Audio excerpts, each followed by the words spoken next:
Hello everyone. आज एक बहुत ही अच्छी खबर आई है, बहुत ही गुड न्यूज़ है वो उन स्टूडेंट्स के लिए जो कि तैयारी कर रहे हैं और इधर भी जिन्हें कोई वैकेंसी नहीं दिख रही थी।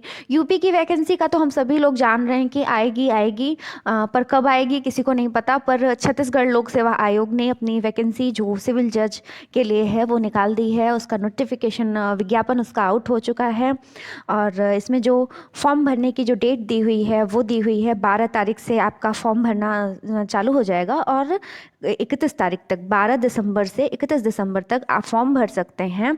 और प्रारंभिक परीक्षा की तिथि जो है वो भी इन्होंने निर्धारित कर दी है, जो कि है आपका 26 फरवरी।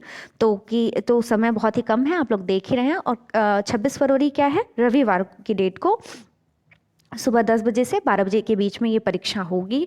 और ये बहुत ही अच्छी खबर है कि आपकी डेट भी है, प्रीलिम्स की डेट आप इन्होंने निर्धारित कर दी है 26 तारीख को। समय बहुत ही कम है, आप सभी लोग जुट जाइए तुरंत इसके लिए।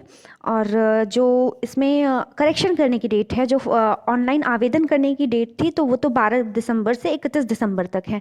लेकिन अगर आपके फॉर्म भरने में कोई भी त्रुटि हो जा रही है, उसको करेक्ट करना है, तो आप 1 जनवरी से 2 जनवरी के बीच में आप ये करेक्शन कर सकते हैं। ठीक है, तो इस तरीके से ये है। और जो पदों की संख्या, जो कितने पोस्ट के लिए वैकेंसी आई है वो है 48 जो है। हालांकि सीट काफ़ी कम है, हमारे मतलब इतने लोग तैयारी करते हैं उस हिसाब से 48 कम है, बट फिर भी है। ये अच्छी चीज़ है कि हमारी पढ़ाई की, हमारी जो कंटिन्यूटी है, जो एक फ्लुएंसी है वो बनी रहेगी। और 48 सीट्स हैं, आपको इसमें जी तोड़ मेहनत करनी होगी। और ये जो 48 वैकेंसी है उसमें जो एक वैकेंसी है, एक जो सेट है, वो जो कि बेंचमार्क डिसेबिलिटी से जो कि 40% से अधिक दिव्यांग अभ्यर्थी हैं उनके लिए आरक्षित है। जो अगला इम्पॉर्टेंट है वो है पदों की संख्या परिवर्तनीय है। मतलब 48 को इंक्रीज़ किया जा सकता है, तो इसलिए आप बी पॉजिटिव, कुछ भी ये पदों की संख्या जो है इसको बढ़ा सकते हैं। और हो सकता है कि कुछ ज़्यादा हो जाए फाइनल आते आते, जैसे हमने एमपी में देखा था कि एमपी जुडिशरी की जो लास्ट वैकेंसी थी उसमें पदों की संख्या उन्होंने इंक्रीज़ की थी। तो इसी तरीके से इसमें भी इंक्रीज़ हो सकती है, क्योंकि पदों की संख्या परिवर्तनीय है। ठीक, उसके बाद फिर जो पदों का आवश्यक शैक्षणिक अर्हता जो है, जो कि आपको चाहिए इस फॉर्म को भरने के लिए, इस कोर्स को करने के लिए, वो कितनी है? वो विधि स्नातक होनी चाहिए। कि एक आपको लॉ में आपको ग्रेजुएशन करना होगा, विधि स्नातक आपको होना चाहिए। ठीक, और जो आयु सीमा है वो आयु सीमा है अभ्यर्थी की आयु दिनांक 1/1/2023 को 21 वर्ष से कम तथा 35 वर्ष से अधिक ना हो। 21 से 35 के बीच के जो भी अभ्यर्थी हैं वो इसमें फॉर्म भर सकते हैं।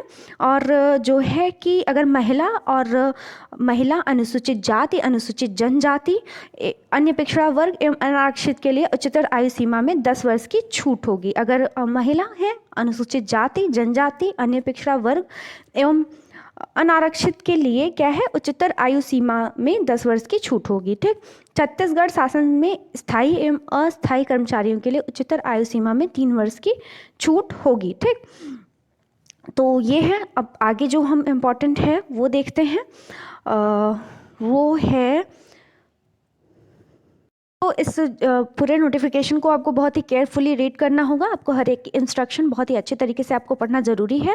जो आगे का इम्पॉर्टेंट है वो इसमें अपेंडिक्स ए में हम देखते हैं कि इन्होंने बताया कि प्रिलिमिनरी एग्जामिनेशन कैसे होगा। तो प्रिलिमिनरी एग्जामिनेशन में 100 क्वेश्चन होंगे और ऑब्जेक्टिव टाइप क्वेश्चन होंगे, और वो कितने के होंगे? 100 मार्क्स के होंगे ना, 100 question, and that will be 100 marks. 4 आपको ऑप्शन दिए जाएंगे और एक आपको सेलेक्ट करना होगा। तो इस तरीके से ये है। और जो भी इसमें देखिए, एग्जामिनेशन सेंटर भी इन्होंने बता रखा है। एग्जामिनेशन सेंटर प्रीलिम्स के लिए बिलासपुर, दुर्ग, भिलाई एंड रायपुर में होगा। और मेंस एग्जाम के लिए 2 सेंटर है, बिलासपुर एंड रायपुर। ठीक, और फिर अब जो हम अपेंडिक्स बी में देखते हैं। अपेंडिक्स बी में जो है वो सिलेबस दिया हुआ है कि सिलेबस क्या होगा। प्रिलिमिनरी एग्जाम का जो सिलेबस होगा उसमें जो कोर सब्जेक्ट्स जो हम हर स्टेट में पढ़ते हैं, जो कॉमन है, IPC, CPC, CrPC, evidence, constitution, TPA, contract limitation ना, एसआरए और रजिस्ट्रेशन और नेगोशिएबल इंस्ट्रूमेंट। बाकी 4 जो एक्ट हैं, Chhattisgarh excise act, Chhattisgarh land revenue code, Chhattisgarh rent control act और कोर्ट फी एक्ट। ये 4 एक्ट ऐसे हैं जो कि आपको थोड़ा नए लगेंगे। बाकी सारे सब्जेक्ट्स ऐसे हैं जो कि हर स्टेट में लगभग मोर और लेस पूछे ही जाते हैं, और इससे ये है कि आउटर स्टेट वाले भी ये एग्ज़ाम दे सकते हैं। बस आपको ये 4 act, Chhattisgarh rent control act और ये कोर्ट फी एक्ट और छत्तीसगढ़ लैंड रेवेन्यू कोड और NI act, Chhattisgarh excise act, Chhattisgarh rent control, court fee, Chhattisgarh land revenue, Chhattisgarh excise act 1915, ये आपको पढ़ना पड़ेगा, ठीक। और जो मेंस एग्ज़ाम में है वो उसमें ये है कि मेंस एग्जामिनेशन में टाइम 3 आवर्स होंगे और मेंस एग्जामिनेशन का मार्क भी जो होगा वो 100 होगा। और उसमें क्या होगा कि आपको इशू फ्रेम करना होगा और जजमेंट लिखना होगा 40 मार्क्स का, और फ्रेमिंग ऑफ चार्जेस करने होंगे और जजमेंट लिखना होगा क्रिमिनल केस में, वो भी 40 मार्क का, और ट्रांसलेशन करना होगा आपको इंग्लिश से हिंदी जो कि 10 मार्क का, और हिंदी से इंग्लिश जो कि 10 मार्क का।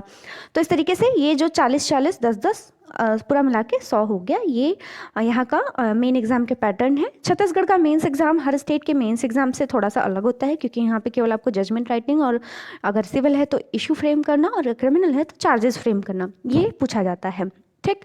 तो ये इस तरीके से। और एक जो खास बात है मेंस एग्जामिनेशन के लिए, जो 1:10 का रेशियो ये फॉलो करेंगे, मतलब 48 सेट्स हैं तो पर सेट वो 10 स्टूडेंट्स को बुलाएंगे, तो 480 स्टूडेंट जो हैं वो मेंस के लिए सेलेक्ट होंगे, ठीक। और जो वाइवा वोक है उसमें क्या है, उसमें 1:3 का रेशियो रहेगा, 1:3 का। और जो है कि क्या है इसमें वाइवा वोक का मार्क जो होगा वो 15 मार्क का होगा, और 100 मार्क का मेंस था और 15 मार्क का वाइवा होगा। और जो प्रीलिम्स था वो भी 100 मार्क का था। और प्रीलिम्स के मार्क इसमें काउंट नहीं किए जाएंगे। जो आपकी फाइनल मेरिट लिस्ट बनेगी वो 115 में बनेगी, 100 + 15। तो इस तरीके से ये था। और 1:3 वाइवा वोक के लिए 48 × 3 होगा, जितने भी 48 जो है 3 टाइम्स जो भी स्टूडेंट हैं उनको बुलाया जाएगा, ठीक। और अगर कोई कैंडिडेट जो है वो अनरिजर्व कैटेगरी का है तो उसे 33% मिनिमम सिक्योर करना होगा वाइवा वोक में। और अगर SC ST या फिर OBC कास्ट का है तो उसे 25% मार्क्स वाइवा वोक में सिक्योर करने पड़ेंगे। तो ये रफली मैंने जो भी था नोटिफिकेशन में वो बताया आपको। पूरा आप फॉर्म भरने से पहले आप एक बार बहुत अच्छे से पूरा नोटिफिकेशन पढ़ लीजिएगा, और उसके बाद ही आप फॉर्म भरिएगा, क्योंकि थोड़ी सी भी चूक हो जाती है, मिस्टेक हो जाती है तो दिक्कत होती है। मिस्टेक करेक्ट करने के लिए उन्होंने डेट एक दे रखी है, पर फिर भी आप इसको बहुत अच्छे से एक बार पढ़ लीजिएगा। और इस तरीके से आप सभी लोग तैयारी में लग जाइए। बहुत ही अच्छी अपॉर्चुनिटी है छत्तीसगढ़ लोक सेवा आयोग ने दी है आपको, और सभी को तैयारी करनी चाहिए और एग्ज़ाम देना चाहिए। मेरी तरफ से आप सभी को ऑल द बेस्ट विशेस। आप सभी लग जाइए। Thank you so much.